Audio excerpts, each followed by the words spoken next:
इसके बाद आगे लिखेगा 1831, 1831।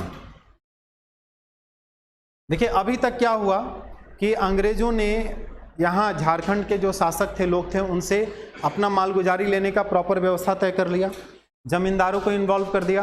अब एक तो अंग्रेजों की मालगुजारी की दर, ऊपर से जमींदारों का शोषण, क्योंकि देखिए जमींदारी व्यवस्था में हुआ क्या ना, बेसिकली हम आपको इकोनॉमी पढ़ाते समय भी बता चुके हैं कि ये है ब्रिटिश गवर्नमेंट,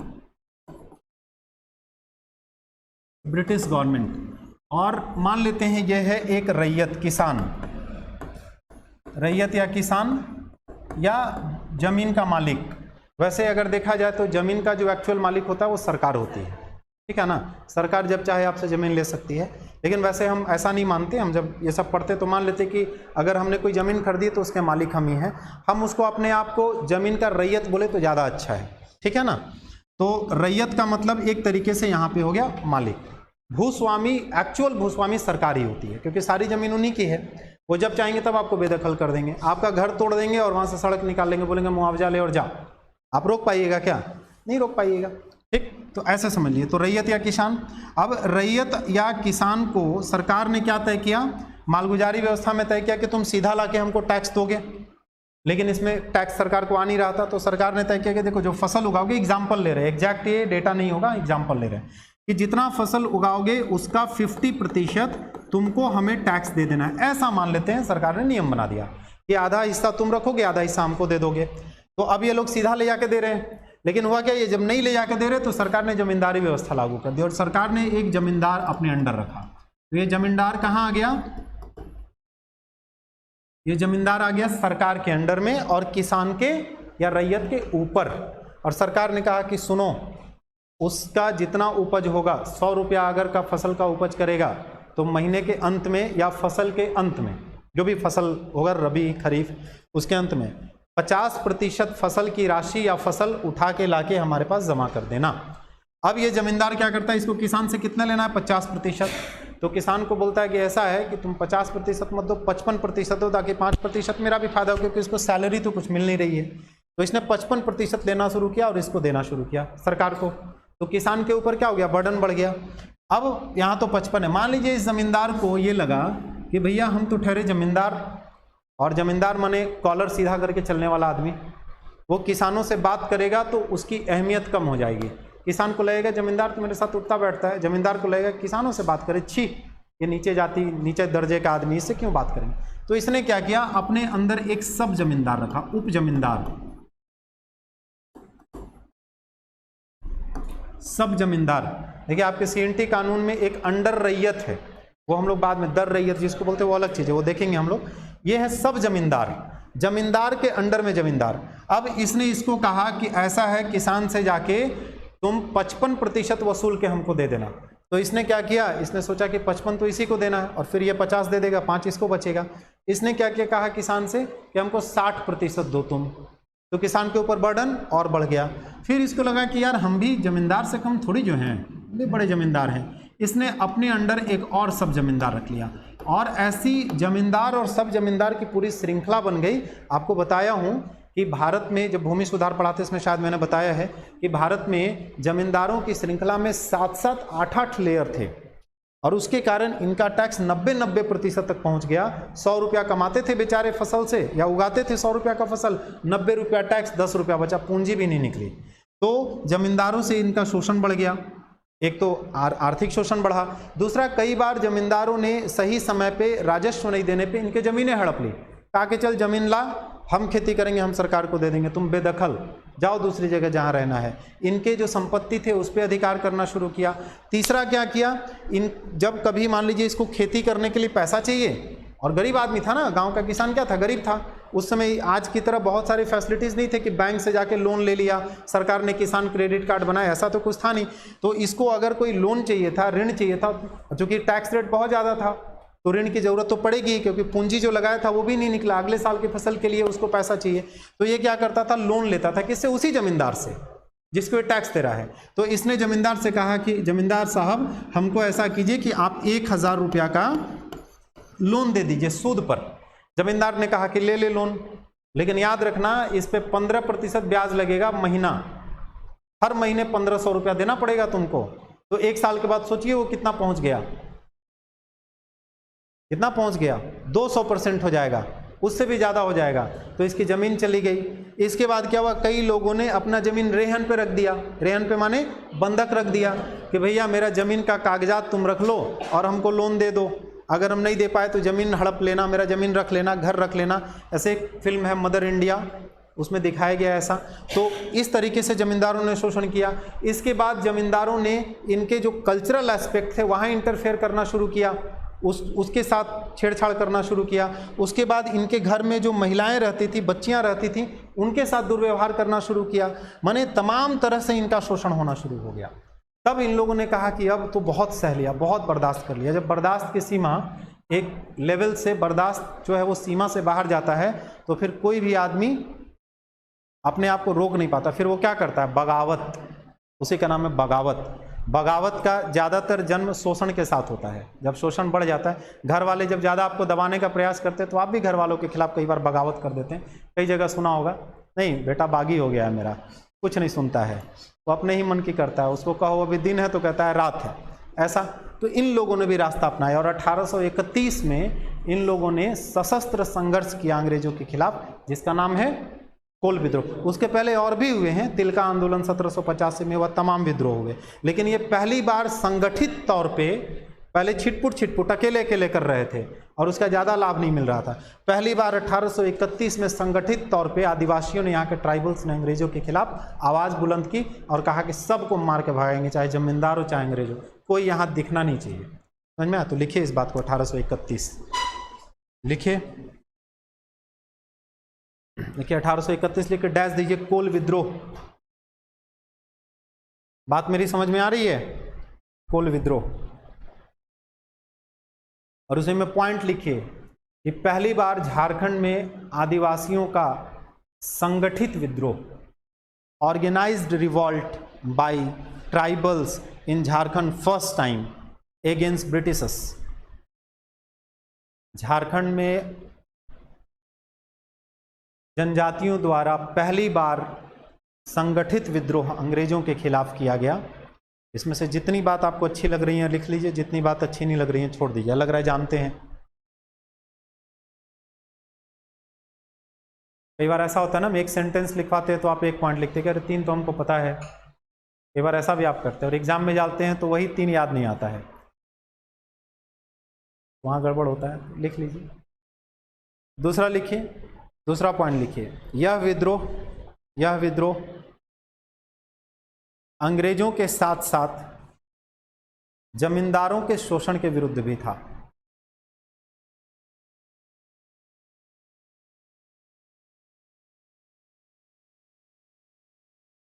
ठीक है, वहीं पे आप ब्रैकेट में लिख लीजिए कि देखिए, चूंकि कोल विद्रोह हमने बताया, अब झारखंड में जितने विद्रोह आपको मिलेंगे, चुआर, चेरो, घटवाल, भोक्ता, तमाम विद्रोह, तमाड़ विद्रोह है ना, संथाल विद्रोह, तिलका मांझी का आंदोलन, बिरसा मुंडा, तमाम जो विद्रोह हुए उन सब का मूल यही था, अंग्रेजों और जमींदारों के शोषण से मुक्ति। ये कॉमन बात थी। इसके अलावा और कोई स्पेसिफिक अलग अलग विद्रोह का रहेगा, लेकिन ये कॉमन बात थी कि अंग्रेजों का शोषण और जमींदारों का शोषण अधिक था, बढ़ता जा रहा था। अन्य विद्रोह के नाम लिख लीजिए 2, 4, 5 ताकि आपको ध्यान में रहे। अन्य विद्रोह ब्रैकेट में लिख लीजिएगा, लिख लीजिए जो जो जानते हैं, चेरो, चुआर, घटवाल, भोगता, तिलका, पहाड़िया, तमाड़, भूमिज, संथाल, बिरसा मुंडा, है ना, मुख्य मुख्य विद्रोह हैं ये सब, जिनके बारे में आपको जनजातीय आंदोलन में भी पढ़ना है।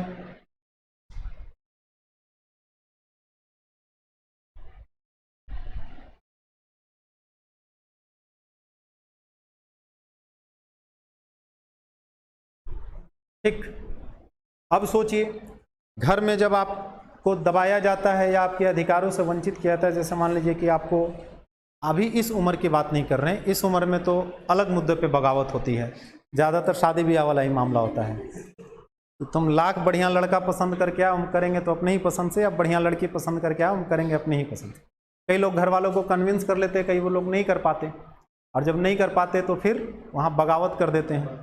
कई घर वाले मान जाते कि चलो भाई ठीक है कोई बात नहीं है, एनीवे लेकिन जो छोटे बच्चे होते हैं उनका थोड़ा दूसरे टाइप का होता है। अच्छा खेलने नहीं जाने दोगे, रुक बताते हैं, वो छिप के जाएंगे। तो जो भी है, तो लेकिन जब आप बगावत करते हैं तो दो तरीके होते हैं उसको ठीक करने के। या तो आपको और दबा दिया जाए, खूब मार पिटाई की जाए। जैसे कई बार किसी लड़की ने कहा कि हम अपने पसंद के ही लड़के से शादी करेंगे, तो उसको घर में बंद कर दिया गया, मोबाइल वाइल छीन लिया गया कि तुमको रूम में खाना ला के दे दिया जाएगा, खा और चुपचाप रह। और ज़्यादा बदमाशी करेगी तो पिटाई भी कर दी जाती है। और अगर इस तरीके से भी समाधान नहीं निकलता तो घर वाले फिर कहते कि चलो ठीक है। तो दो तरीका होता है, एक या तो उनको और प्रताड़ित किया जाए और दबाया जाए और उनके ऊपर अत्याचार किया जाए और कड़ी पाबंदियां लगाई जाए, तो लगता है कि शायद इससे सुधर जाएंगे। और दूसरा तरीका होता है कि जो उनकी मांग है उसको पूरा किया जाए, उसको ठीक करने के लिए प्रयास किया जाए। यहाँ जनजातियों वाले मामले में अंग्रेजों को ये बात समझ में आ गई कि दबा के तो नहीं कर सकते, इनके खिलाफ जितना हम कठोर कानून बनाएंगे, जितना इनका शोषण होगा और समाधान नहीं निकलेगा, ये उतना ज़्यादा एग्रेसिव होंगे और हम अपना काम स्मूथली नहीं कर पाएंगे। क्योंकि अंग्रेजों को अपना तारा ताकत केवल झारखंड में थोड़ी जो लगाना था, बहुत जगह काम करना था। तो कहा कि चलो भैया ठीक है, थोड़ा हम इनके सुधार के लिए कुछ कार्यक्रम ले आते हैं, कुछ उपाय कर देते हैं। नहीं देखते हैं गाँव वाँव देहात में सरकार बहुत सारे सुधार कार्यक्रम इसलिए चलाती है गाँव के लोगों के अपलिफ्टमेंट के लिए कि कहीं माओवादी ना बन जाए। एक तो जो लोग नक्सली माओवादी बन गए हैं उनको सरकार फोर्सफुली रोकने का प्रयास करती है, साथ ही साथ उनको बेसिक अम्यूनिटीज़ भी अवेलेबल कराती है। क्योंकि झारखंड में आप देखिएगा या झारखंड से जो सटे हुए राज्य हैं वहाँ पे नक्सलवाद का जो उद्भव हुआ उसके मूलभूत कारण क्या थे? एक तो शोषण था, जो जमींदारी शोषण था, या कुछ ऐसे सरकारी कानून थे जिनसे उनका दमन हुआ, या फिर उनको उनके अधिकार नहीं मिले, उनका जो फंडामेंटल राइट्स था वो पूरा नहीं हुआ, या उनको सुविधाएं नहीं मिली। तो सरकार को ये सब बातें समझ में आ गई और सरकार ने क्या किया कि जो लोग हिंसा का सहारा ले रहे हैं उनसे तो हम अलग तरीके से निपटेंगे, और साथ साथ ये भी कोशिश करेंगे कि नए लोग बहाल ना हो। तो रोजगार की व्यवस्था, मनरेगा प्रोग्राम चलाना, सड़क बनवाना, घर बनवा के देना, बिजली बनवा के देना, स्कूल की व्यवस्था करना, स्वास्थ्य की व्यवस्था कर रही है ना सरकार। ये क्यों कर रही है? लोगों का अपलिफ्टमेंट भी हो और लोग कहीं सरकार के खिलाफ गलत रास्ता ना अख्तियार कर लें, ये भी एक उद्देश्य होता है।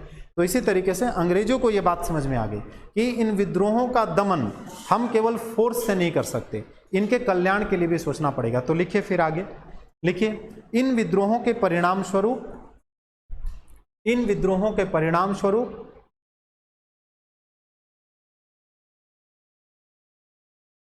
जनजातीय समस्याओं के निराकरण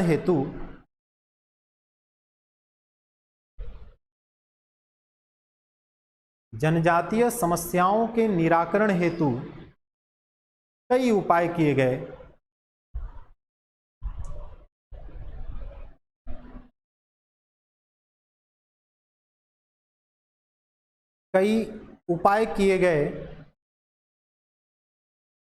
उसी में डैश देके लिख लीजिए, कई मेजर्स लिए गए, डैश देके लिख लीजिए। विभिन्न प्रकार के नियम और विनियम, रूल्स रेगुलेशंस बनाए गए, कई प्रकार के नियम और विनियम बनाए गए।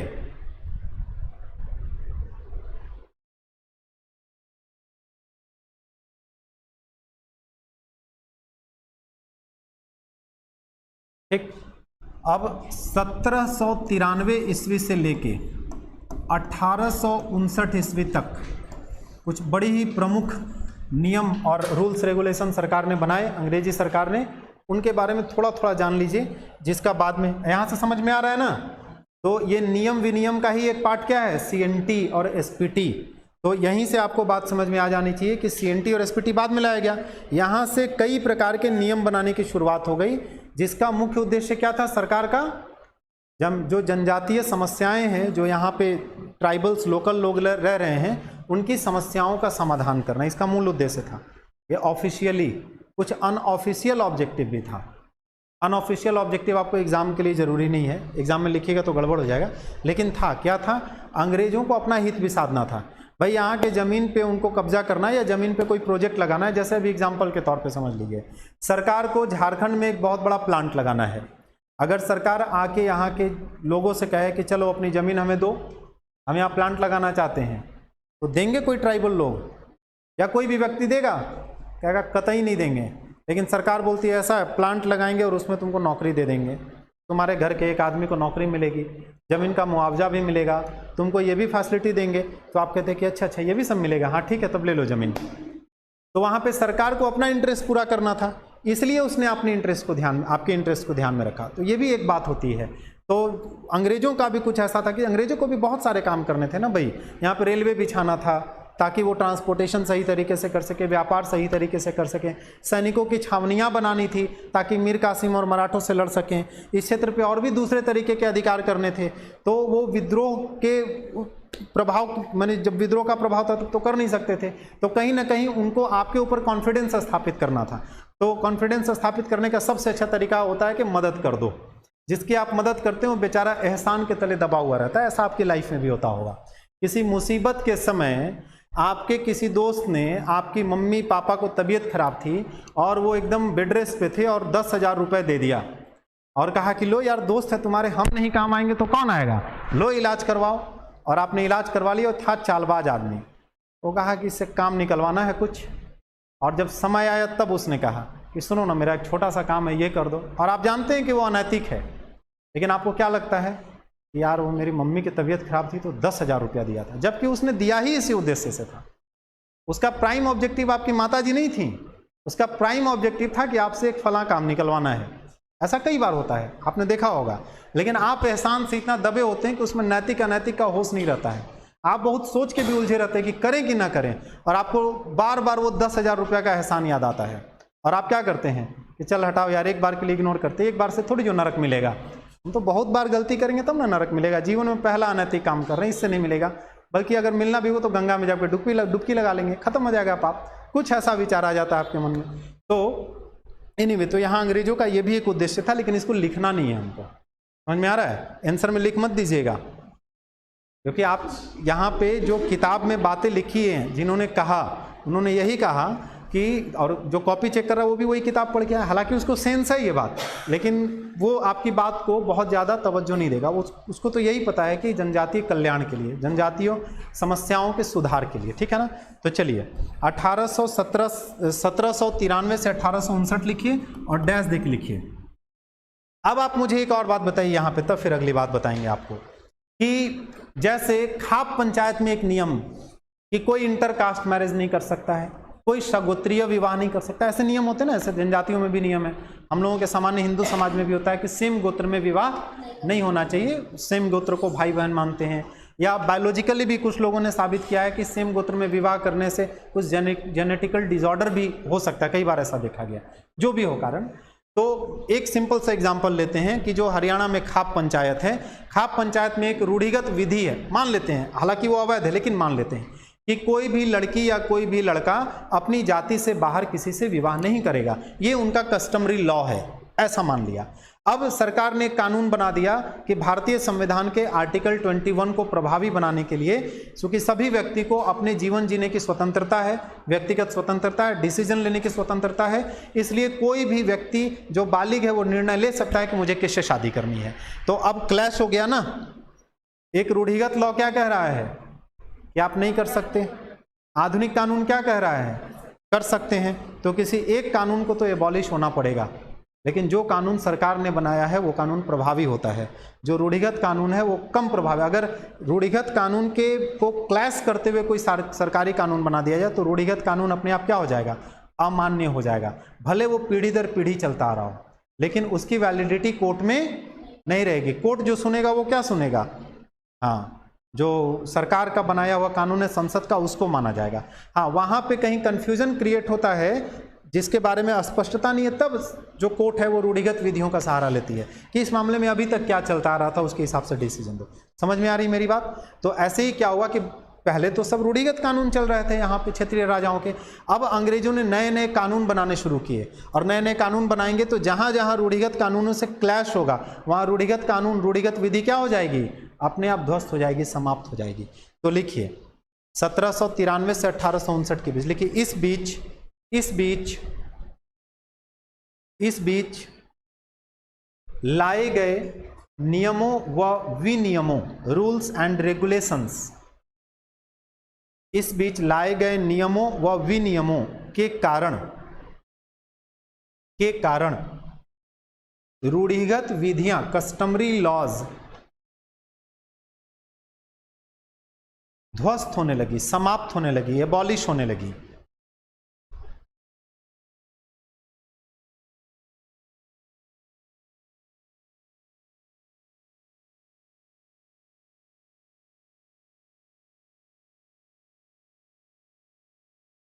ठीक है, इसमें कुछ जो बहुत ही प्रोमिनेंट नियम है उनको एक एक लाइन में लिख लीजिए। जैसे एक लिखिए, ऐसे नंबर 1 लिखिए, ऐसे एरो दे दीजिए सबसे पहले आप, तो पता चल जाएगा इसके बारे में लिख रहे हैं। और नंबर 1 लिखिए 1800 का 5वां विनियम।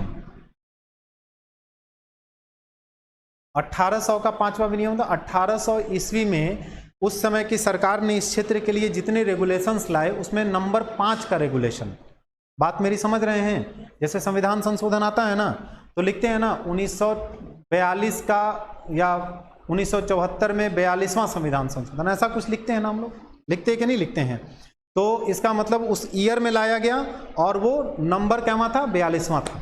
तो इसी तरीके से सरकार के द्वारा 1800 में एक रेगुलेशन लाया गया जिसका नंबर था 5, तो लिखिए 1800 का 5वां रेगुलेशन। और नीचे लिखिए नंबर 2 में लिखिए 1837 का 7वां विनियम। 1837 का 7वां विनियम, 7th रेगुलेशन ऑफ 1837। और दोनों को ऐसे घेर दीजिए और दोनों के बारे में लिख लीजिए, भूमि लगान संबंधी विवादों, भूमि लगान संबंधी विवादों के निर्णय में प्रभावी। माने इन दोनों विनियम का संबंध किससे है? भूमि के लगान के बारे में जो विवाद हुआ, सरकार ने कहा लगान जमा करो, रैयत ने कहा इतना रुपया नहीं देंगे, या कुछ भी डिस्प्यूट हो गया, तो उसका जो डिसीजन हो रहा था वो किससे हो रहा था? इसी से हो रहा था। 1800 का 5वां और 1837 का 7वां विनियम, उसको ऐसे करके लिख लीजिए, भूमि लगान संबंधी विवादों के निर्णय में प्रभावी, effective in decision for land revenue related disputes।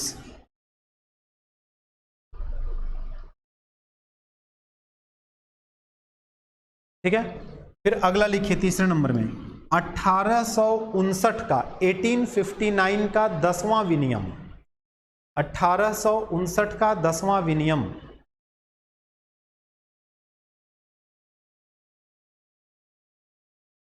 ये सब पढ़े थे पहले?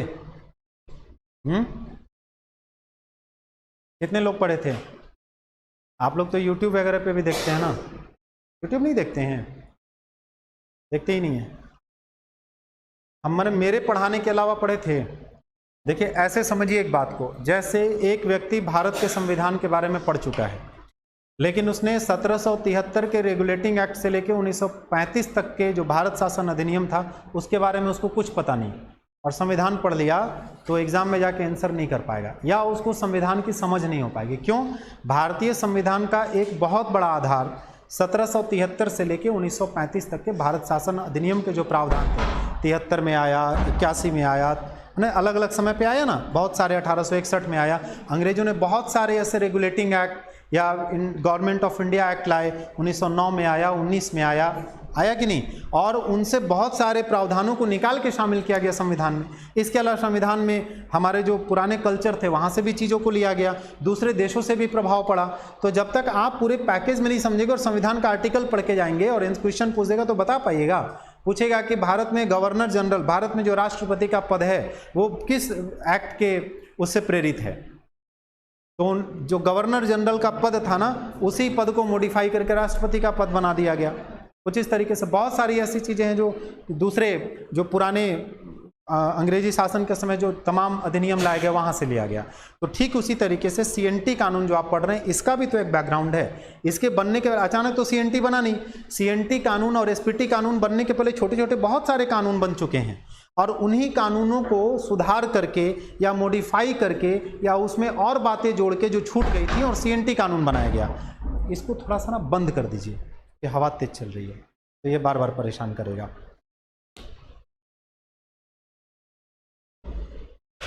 इतनी बात समझ में आ गई? ब्रेक दे दें? हाँ चलिए, तो बोलना चाहिए पहले से।